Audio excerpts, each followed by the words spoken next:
I think it's disrespectful for you to come into the Oval Office and try to litigate this in front of the American media. Right now, you guys are going around and forcing conscripts to the front lines because you have manpower problems. Have you ever been to Ukraine that you say what problems we have?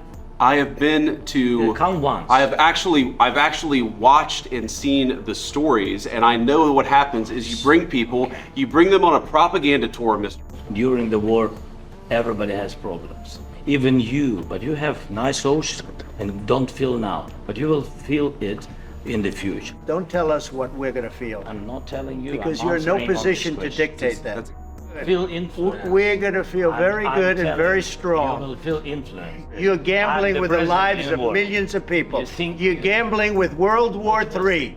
It's going to be a very hard thing to do business like this. Again, I tell you. just say thank you. I said a lot of times thank you to American people. Unprecedented, undiplomatic, and a PR disaster. Not many would have expected such an outcome to what was a much anticipated meeting. The reaction of the Ukrainian ambassador to the United States said it all. Trump talked the way he does, but was visibly agitated and even lost patience. Zelenskyy, on the other hand, tried to show he had spine. Both leaders were supposed to sign a deal on rare earth minerals.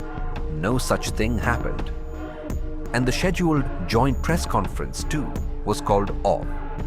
Zelenskyy left the White House as a large media presence outside waited to hear from him. Trump took to social media, saying Zelenskyy had disrespected the United States. Later, Trump told reporters Zelenskyy behaved like a man who didn't want peace.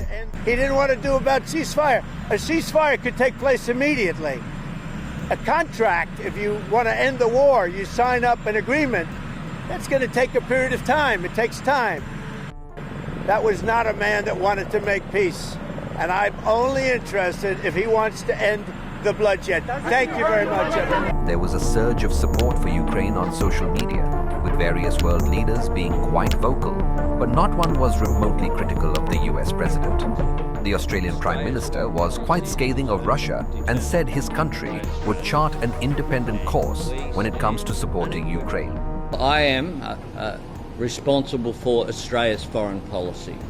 Australia's foreign policy is determined by Australia, and we stand unequivocally with Ukraine in their struggle because we regard that as a struggle for the upholding of international law. But for now, Russia seems quite happy with what happened at the White House. And former Russian President Medvedev not just called Zelenskyy names, but backed Donald Trump.